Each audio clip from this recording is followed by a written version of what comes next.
Welcome, ladies and gentlemen, boys and girls, to another episode 100. I can't believe it's been 100. Those of you who have been with us the whole time, thank you so much for coming along this journey with us.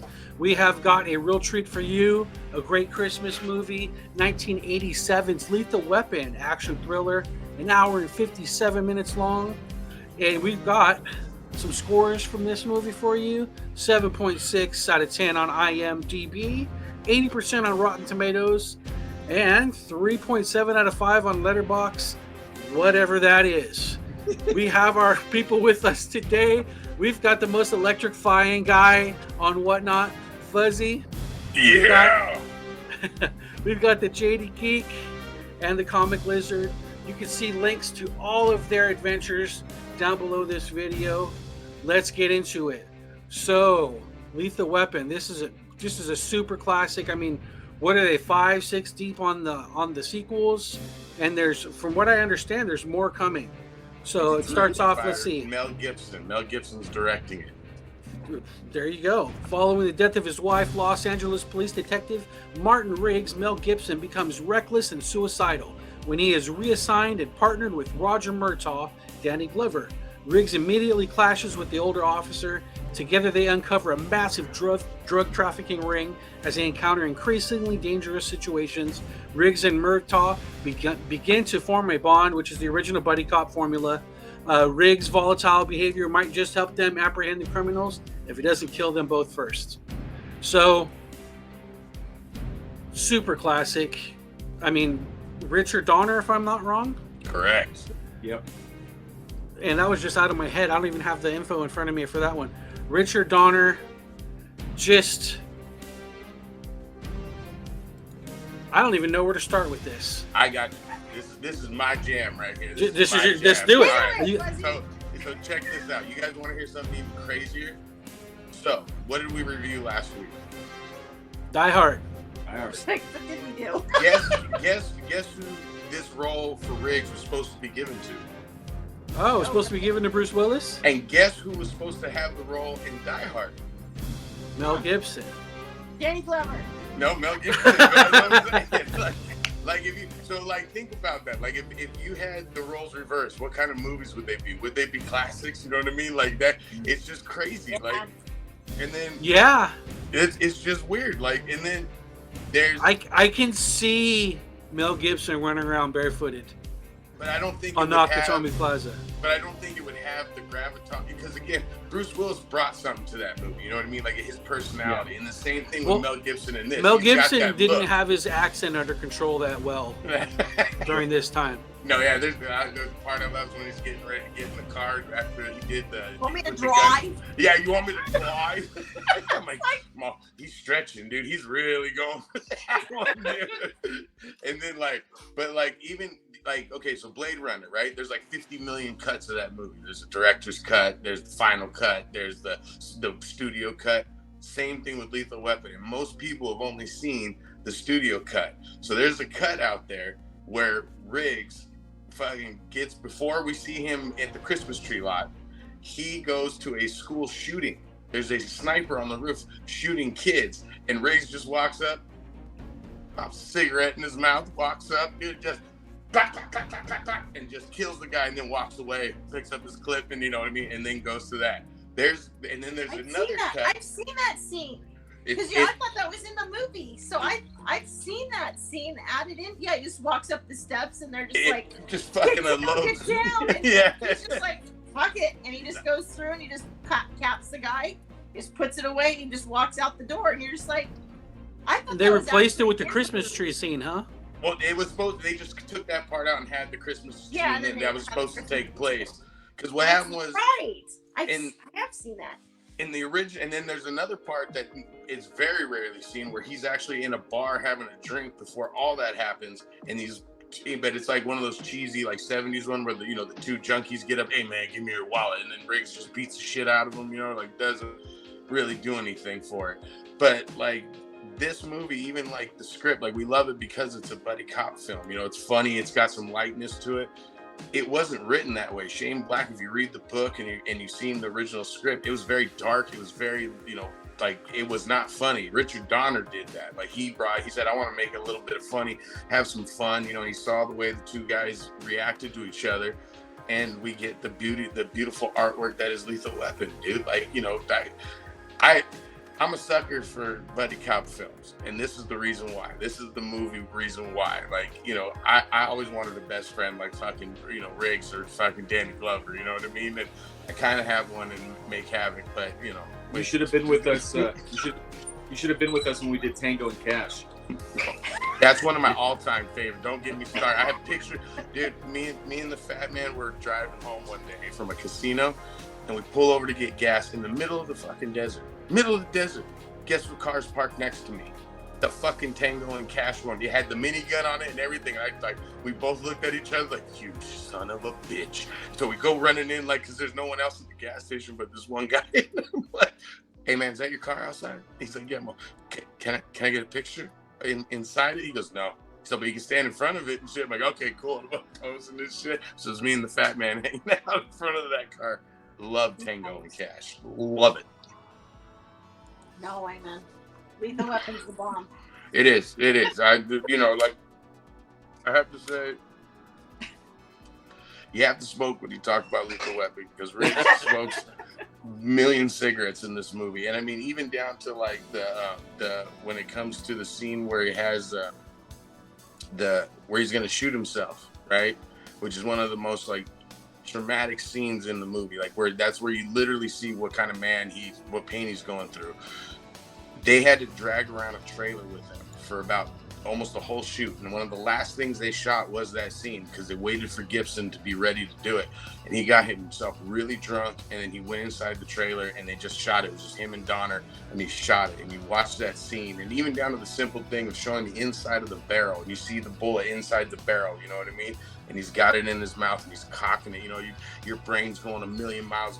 Donner's a brilliant man. Like, he knew how to control an audience, like give you that feeling that he's feeling, and then the beautiful scene at the end, because he doesn't want to kill himself no more. He gives him the fucking bullet as a Christmas gift, like, thank you, dude. Like, again, that Fuzzy's a soft man, and that shit gets me right in the hearts every time. I'm like, oh shit, that's why it's a Christmas movie, because it takes place during Christmas. We have a Scrooge guy that becomes a good guy, you know what I mean? He gets a heart and all that good stuff. Love this movie. I give it, if we have 10, I'm giving it a 20.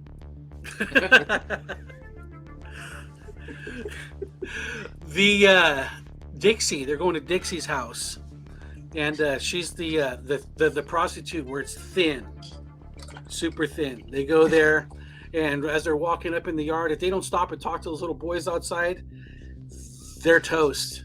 Yeah. But they do. They stop and they talk to those boys, and they probably got some splinters in their eyes, but it blows up. And I remember them talking to the little boys afterwards, and don't tell them your name, Alfred. Do you like popsicle ice cream? Mm-hmm. But no, even that running joke, like you said, the anorexic, he's like, there's, he's firing off, and he's like, nah, that's thin, and then they go over there to see her, and then they're walking in, they're just like, they're talking, and as soon as the thing blows up, they look at each other, he's like, yeah, real thin, like, just like the way he does it, you're just like, yeah, that's what I mean. Like, you want a friend like that, where some shit goes down, you can still look at each other and go, oh, fuck. Like, what's going on, dude? Even the line where he's sitting there, and he's like, you think the firemen are hiring right now? Dude, maybe we can do, I'm fireman. Like, I don't want to do this anymore. Right. Mind if I test drive your Audi? Oh. Or even the Burns. Joshua's just looking at him like that. You're like, let me tell you something. When I was a kid back in the 80s and this movie came out, that scene with Gary Busey made me the star in my neighborhood for weeks on end. Mr. Joshua. That's awesome, dude. Bro. Did you do it though? Did you Oh yeah, I tried it for like a half a second.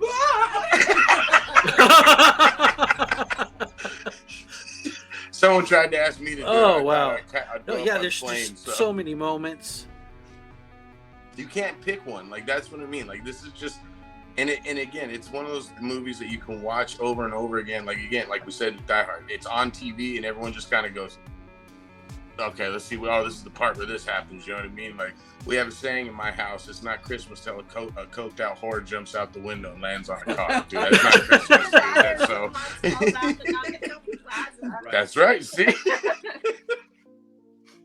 And it got more gravity. There's so great scenes in this movie that have no dialogue. Like, you can tell, like, the intensity of things going on. Like when they're at the pool and they shoot the guy and they shoot him in the leg and he's bending over and he pulls out another gun and Riggs grabs him and like he grabs him like and he looks at Danny Glover like, fucker, I just saved your life, and he goes into the pool with him, you know what I mean, and caps him in the pool type thing. So it's like little things like that is what makes these kinds of movies great.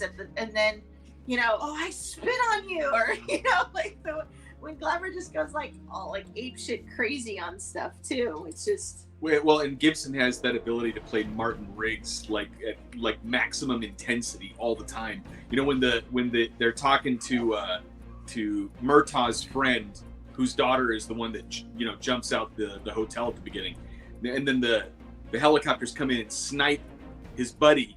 And then Riggs just runs outside, shooting his pistol at a freaking helicopter, like unloads, puts new clip in, keeps firing, bam, bam, bam, bam, bam, bam. Just like maximum intensity, no words, just runs out there and immediately just starts trying to eliminate the enemy completely. Yeah. I like the jokes. He's just been tortured, and he says, oh, and he saves Murtaugh, and Murtaugh's bleeding, and he's like, oh, spit, and he's like, you know, getting beat up and everything.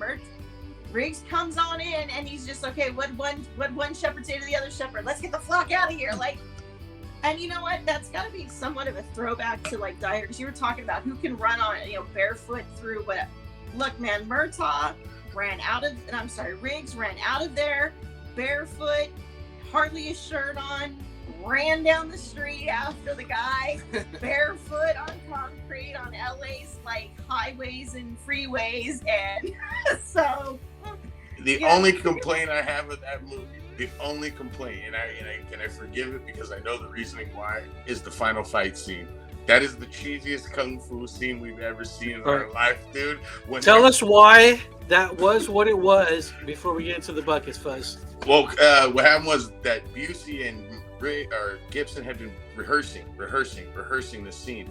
And the day that they came to the thing, they were supposed to have 3 days to shoot it so they could get all the, you know, the angles and stuff like that. Comes to the last day, they had no time. So they were like, all right, we got to fucking, you know, do this. And then that's why they have the fire. If you notice, the way the fire hydrant's blowing up, in certain scenes it looks like rain, because they wanted to have rain in there while he was doing it. So they were just like, let's just kill, you know, that's why the fire hose went busted and they had it pouring down on him.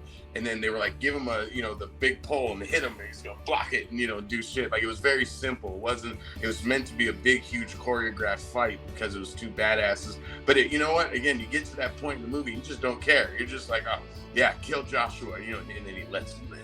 Dude, we love that, dude. That's why he's a badass. It's coming back in number 10 or something. No, I don't think Busey can carry a line. I don't think Busey can carry a line like that anymore. One day we'll tell you a story about my meeting with Busey. All right, let's get into the buckets, guys. Lethal Weapon. 10.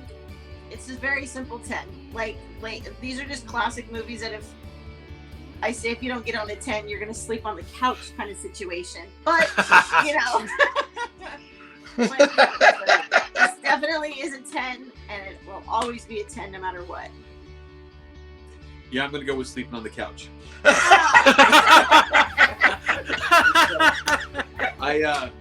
I'm sorry. I love this movie. I'll watch it. You know, I walk through the room. It's on. I'm going to sit down. I'm going to watch it. I can quote most of the film from memory. I've seen it dozens, if not hundreds of times.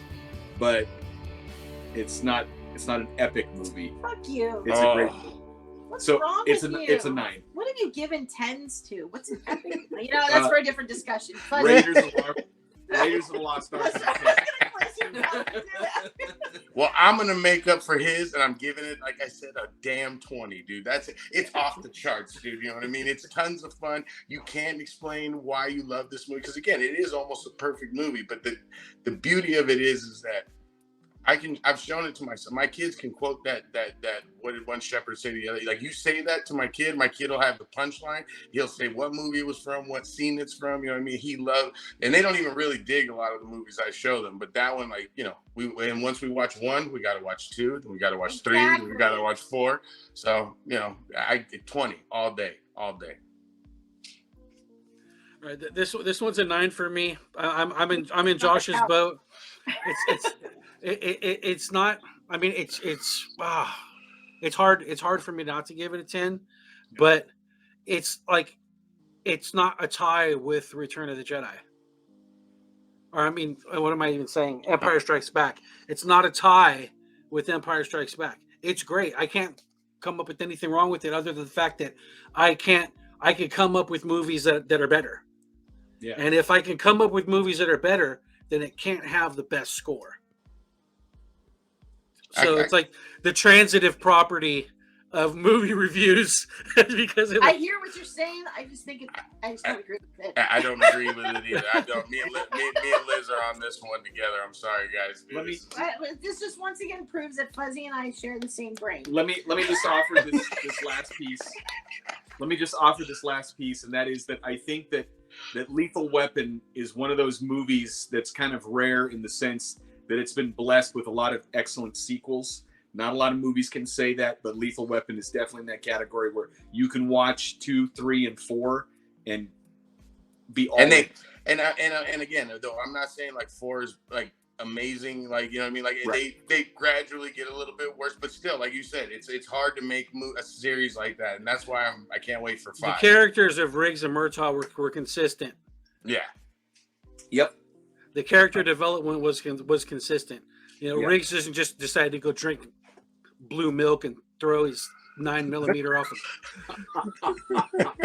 Different story for a different day. Thanks for joining us, and we're going to have in the community section places to vote on our Christmas movies, and we're going to be discussing those on the live stream on Mondays. So hang out with us on Monday. Love, peace, and chicken grease, ladies and gentlemen. All right, so this one's going to end. I already got the links. Hey, send it to my badmoongames@yahoo.com, because if you send it to Josh, then he has to send it to me. Are we off? Bad Moon Games. I just sent the link. I just sent the link for the other one. It still says we're live in the corner. I'm gonna end this one. It's gonna go away. Okay. Because he can edit. Edits this one. Because I edit this one. The other one's gonna go live. I can't put it together anymore. And I'm gonna change my hat. All right. Dude.